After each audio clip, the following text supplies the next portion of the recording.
मानव भी भगवती की स्तुति करते हैं। और वो नवदुर्गा जो कंस के हाथ से छूट करके आकाश मार्ग पर शेर के ऊपर सवार होकर के अष्टभुजा जिसने रूप लिया, उसने दुर्गा का रूप धारण करके भद्रा काली के नाम से वो देवी विख्यात हुई।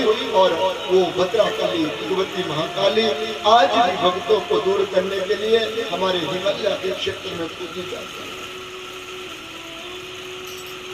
अब कंस बाहर उस भगवती के कहे हुए वचनों को ध्यान करता हुआ वापिस आया, अपनी बहन देवकी और वासुदेव से कहने लगा, महाराज मैंने आपके पुत्रों को मार कर करके बहुत अनिष्ट कार्य किया है, दोष किया है, आपको सिपाहियों को आदेश दिया इन्हें छोड़ दो, इनका कोई दोष नहीं। लेकिन बहन क्या करूं, देवता लोग भी आजकल झूठ बोलने लगे हैं। ऐसा कह करके वासुदेव और देवकी को कारागृह से मुक्त कर दिया और स्वयं उस कन्या के उस शब्दों को सुन करके अपने कक्ष में आए, सैनिकों को बुलाया और कहने लगे कि उस कन्या ने मुझे ऐसा कि तुझे मारने वाला ने जन्म ले लिया। सैनिकों ने कहा, महाराज तब तुम क्यों डर रहे हो? अगर तुम उस बालक से डर रहे हो, तीनों लोगों के अधिपति देवता भी तुम्हारे हुंकार से भयभीत हो जाते हैं, कंपितमान हो जाते हैं, तो तुम उस छोटे से बालक से डर रहे हो। लेकिन अगर तुम्हारे जीवन में फिर भी भय है तो सुनो, हम ये भी आयोजना बनाते हैं, जितने भी 10 और 15 दिन के अंदर जितने भी बालकों का जन्म हुआ है ना, हम उन सब का अंत कर देंगे। जब सिपाहियों ने ये सोच बनाई तो चारों तरफ सिपाहियों को भेज दिया गया, त्राही त्राही जितने भी छोटे बच्चे थे कंस के सिपाहियों ने उनका अंत कर दिया। और जैसे ही अंत किया तो सुखदेव कहते हैं, राजा परीक्षित, जब मानव के जीवन का अंतिम समय आ जाता है ना, तो मानव 3 प्रकार के अनिष्ट कर्मों को करना प्रारंभ कर देता है। क्या क्या?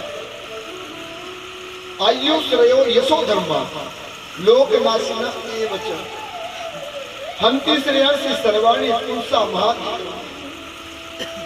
जब मानव के नाश का अंत आ जाता है तो मानव गौ, ब्राह्मण, कन्या और छोटे बच्चों को स्थाना प्रारंभ कर देता है।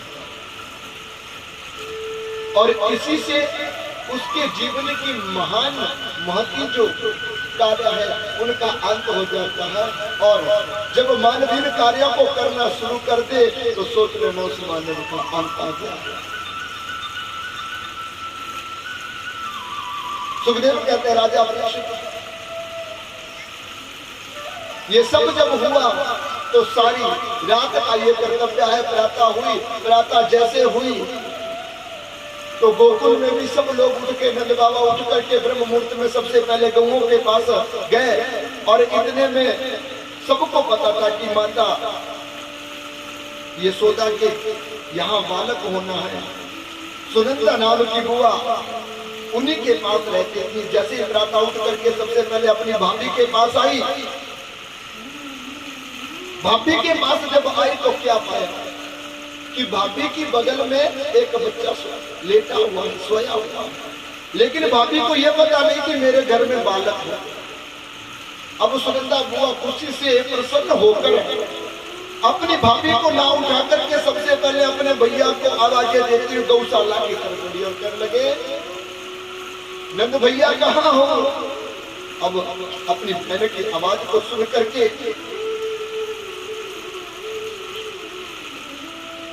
नंद बाबा ने कहा, सुनंदा क्या हुआ? बोले महाराज इतनी बड़ी खुशी घर में आ गई है और पूछ रहे हैं क्या हुआ है। नंद बाबा ने कहा, बहन बताओ तो सही क्या हुआ? बोलो घर में कन्हैया आ गए हैं, आपके यहाँ पुत्र की प्राप्ति हो गई है। जब नंद ने ये सुना तो बस इसी बात को सुन करके नंद के जीवन में खुशी का कोई ठिकाना नहीं रहा। और नंद बाबा ने खुशी के ठिकाने की जगह में अपने घर में पुत्र हुआ है 1000 गौओं का दान करने का संकल्प करके। क्योंकि जब भी जीवन में शुभ कार्य हो तो उन शुभ कार्यों को पालने से पहले, अपने जीवन में उतारने से पहले हमें किसी प्रकार का द्वेष ना लगे और ये कार्य हमारे जीवन में शुभ ही बने रहे, उनके लिए दान करना चाहिए। क्योंकि कहा गया है कि मानव के जीवन में दान की बहुत बड़ी दायित्व। जो मानव दान करता है उस दान करने से मानव जीवन के काल, स्नान और आने वाली पीढ़ी पवित्र हो जाती है। और जो दान नहीं करता, अपने धन को छुपाए हुए अपने काख में दबाए रहता है, वो धन ना उसके दान के काम आता और ना ही उसके स्वयं के काम आता।